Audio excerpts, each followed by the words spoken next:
Pessoal, notícia urgente que acaba de chegar, é isso mesmo, acaba de ser confirmado. Trump vai destruir o governo Lula. Com detalhes a gente vai trazer aqui para você.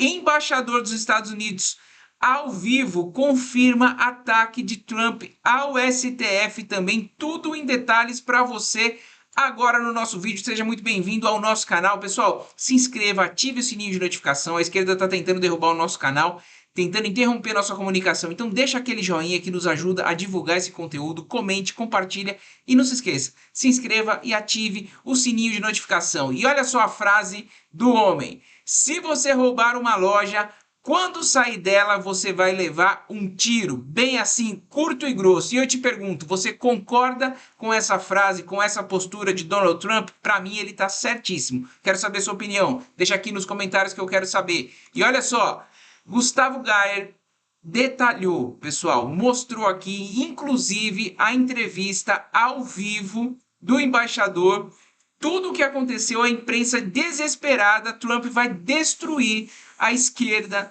do Brasil, aliás, não só do Brasil e do mundo, mas especificamente com relação ao Brasil. Presta atenção nesse trecho desse vídeo, que eu já volto com vocês, que tem muito mais sobre esse assunto.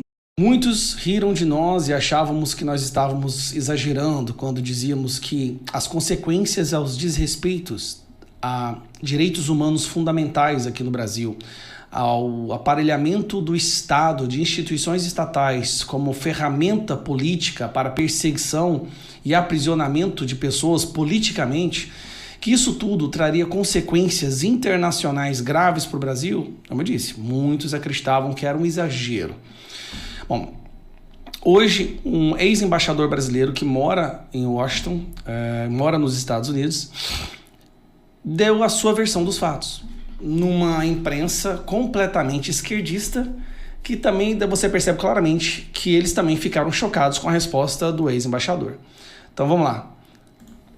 Olha, embaixador, do ponto de vista institucional, o senhor menciona a carta enviada pela Câmara dos Estados Unidos ao Comitê de Direitos Humanos da OEA, menciona também. Tem um pedido formal para a cassação dos vistos, né, não só do Alexandre Moraes, querem caçar os vistos de outros ministros do Supremo, sob a alegação de que eles estão conspirando contra a liberdade de expressão no Brasil. Acha que, do ponto de vista institucional, isso pode seguir adiante? Acha que o governo norte-americano, com todas essas idiosincrasias do Donald Trump, pela institucionalidade que envolve uma decisão como essa, poderia vir a caçar um passaporte de um ministro do Supremo, por exemplo? Bom, isso está dentro da capacidade, da autonomia do país, né? O país agora estão fazendo essas medidas todas, né? Contra o México, né? Estão taxando o México por causa de imigração. Eu acho que pode. E eu acho mais. Em março desse ano, daqui 2 meses, vai haver eleição na OEA. Eu acho que o governo americano, através do Departamento de Estado, vai eleger um secretário-geral da OEA. Só um parênteses aqui. As comitivas de deputados federais aqui do Brasil, nós já fomos 3 ou 4 vezes na OEA. Eu já fui 3 vezes na OEA.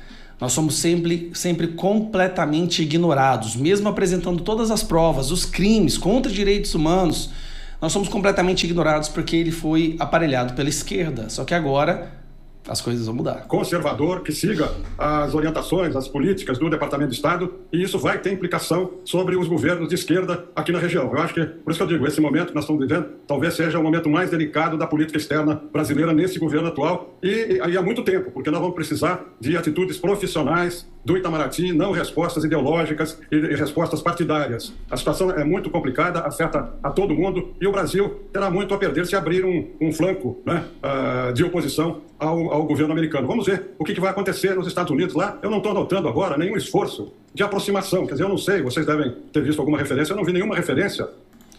Peraí, o Lula chama o Donald Trump de nazista, fascista, e agora acho que deve haver uma aproximação. Olha, eu vou te falar uma coisa, Donald Trump sabe exatamente quem é Lula e o que está acontecendo no Brasil. De comunicação de nível mais alto entre a equipe do Trump e a equipe do governo Lula. Eu não vi nenhuma referência sobre o telefonema do ministro do Exterior com o ministro secretário de Estado, com o Marco Rubio. Quer dizer, isso aí é uma diferença importante, porque você começa o governo sem nenhum canal de comunicação de nível alto estabelecido entre os dois governos. É uma situação muito, muito complicada, viu? Agora, como eu disse, de novembro, quando houve a eleição, foi o que nós fizemos lá no meu tempo. Nós entramos em contato com a equipe. Agora, se foi tentado isso, a gente não sabe, né? A opinião pública não sabe. Se tivesse havido algum telefonema com a equipe do Trump ou... Não houve nenhum telefonema, nenhuma tentativa. Sabe por quê? Porque eles sabem que não tem a esquerda brasileira totalitária, autoritária, que persegue sua oposição política, que não tem conversa com o Donald Trump. Eles não vão nem tentar. Com o secretário de Estado, né, no nosso ministro do exterior aqui, teria sido divulgado. Quer dizer, tentativas não valem, tem que ter resultado, entendeu? Não adianta dizer que nós tentamos, não conseguimos. Isso é pior até. Se estão dizendo isso, é pior até, porque mostra que não tem acesso a quem manda lá nos Estados Unidos. Eu acho que, se isso for verdade, que foi tentado e não foi conseguido, fica muito pior para a gente. Realmente, eles não têm acesso a ninguém na administração do Donald Trump, enquanto a oposição, senadores e deputados da oposição, Eduardo Bolsonaro, Nicolas, muitas pessoas hoje temos acesso a vários senadores, deputados, membros da administração do Donald Trump que estão recebendo relatórios e informes constantes do que está acontecendo no Brasil, e eles estão chocados. Eles sabem que não podem perder um país da magnitude, da amplitude e envergadura do Brasil na América Latina para um sistema totalitário que persiga a oposição, que transforme as nossas instituições em braços desse totalitarismo. Então, para resumir, sim, haverá consequências. Tudo isso que o Brasil está fazendo e outros países que também usarem da mesma estratégia de aparelhar instituições estatais, democráticas, para servirem como um instrumento bélico político. Essas instituições e esses países sofrerão com isso. Nenhum país sobrevive sozinho, e principalmente, como os Estados Unidos é o mais forte país do mundo, é muito difícil para um país querer viver se desconectando completamente da parceria econômica dos Estados Unidos. Então, sim, muita coisa vai acontecer. Isso aí você pode ter certeza. E eu vou te dizer mais, a minha leitura. Haverá esse ano um recrudescimento ainda maior dessa ditadura brasileira.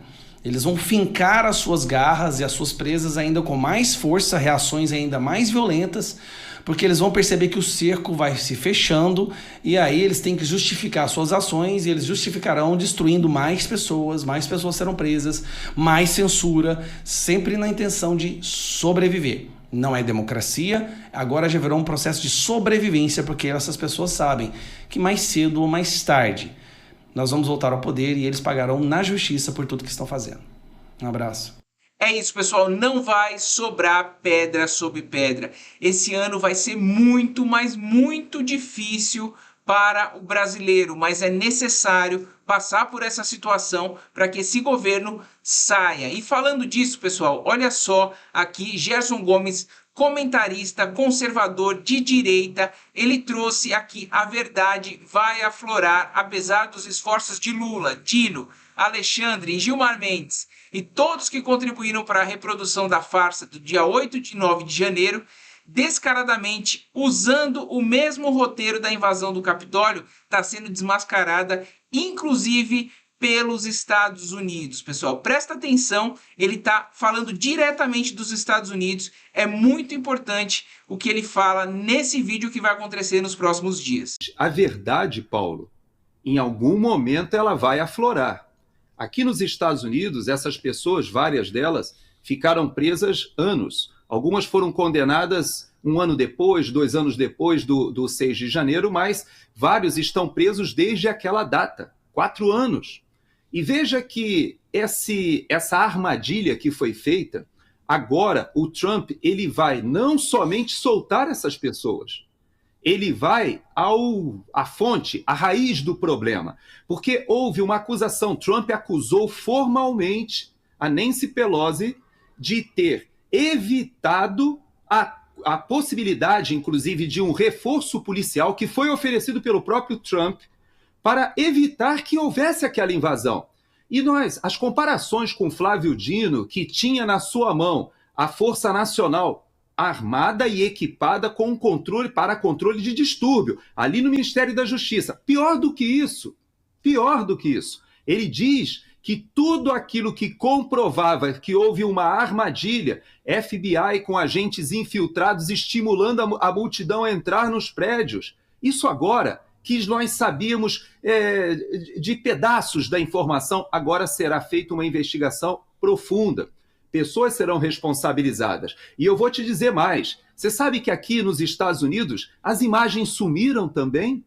Você sabe que aqui nos Estados Unidos foi feita uma comissão de inquérito e essa comissão de inquérito blindou a Nancy Pelosi e as autoridades que, inclusive, Sumiram os documentos, sumiram as imagens. Você já ouviu essa história de uma certa CPMI, na qual o ministro da Justiça, hoje ministro da Suprema Corte, que, na época, não só se negou a mostrar, a dar as provas, as imagens essas, Paulo, que nos mostrariam desde que hora Flávio Dino estava acompanhando aquele desdobramento, se ele estava com a vice-governadora, se ele estava com o comandante da PM, se ele já estava com o interventor, se ele conversou com Alexandre de Moraes nesse interregno, se aquelas laudas de decisões do ministro Alexandre de Moraes que ele assinou lá de Paris, na França, inclusive determinando a prisão do pessoal no 9 de janeiro, tudo aquilo foi feito em cima da perna, assim, no fragor da disputa, no aquecimento ali da situação em Brasília. Você acha que se nós fôssemos aos computadores que redigiram todos aqueles documentos, eles estariam todos redigidos no próprio dia 8, na madrugada do dia 8 para o dia 9? É só você ler e você percebe que houve sim algo muito parecido, Paulo. E a verdade no Brasil, queiramos ou não, ou pelo menos queiram os detentores do poder ou não, ela vai aflorar como aflorou aqui nos Estados Unidos, Paulo. Mas eu vou tocar num ponto que é pior do que isso. Existe uma estrutura mafiosa deixando o poder aqui nos Estados Unidos. É triste a gente dizer isso, mas o Biden, ele assinou vários perdões, não como esse que o Trump assinou, liberando as pessoas que foram condenados dentro de uma arquitetura de perseguição política. Aliás, ele assinou uma ordem também proibindo a instrumentalização do poder judiciário para perseguição política. Ou seja, o Departamento de Justiça hoje não fará aquilo que Biden fez. Porém, o Biden, ele assinou uma coisa inédita, que nunca existiu aqui nos Estados Unidos. Ele assinou, veja bem, um indulto preventivo para a sua própria família, começou com seu filho, agora foi para os irmãos, para as cunhadas, para uma série de pessoas e foi também para aqueles que estavam envolvidos no 6 de janeiro. Ele está indultando não somente a Nancy Pelosi, mas até as pessoas que testemunharam. Ele foi além, ele está indultando preventivamente até o Fauci, que todos sabem que esteve na arquitetura da questão da pandemia. Então, eu vou te dizer algo, isso que ele está fazendo, e que inclusive teve a desfaçatez, a imoralidade de escrever no texto, o Biden escreveu no texto, este perdão não significa uma assunção de culpa. Como não? Se você está perdoando alguém que nem condenado, nem acusado, nem coprocessado está, você está dizendo o seguinte, olha, de antemão eu já perdoo aquilo que vocês possam fazer contra a minha família, contra o Fauci, contra as pessoas que arquitetaram o 6 de janeiro. Então, você pensa que isso não vai resvalar para o Brasil? Você pensa que a população não tem essa capacidade de estabelecer esse paralelismo, Paulo? Tem sim. Isso vai chegar no Brasil, Paulo.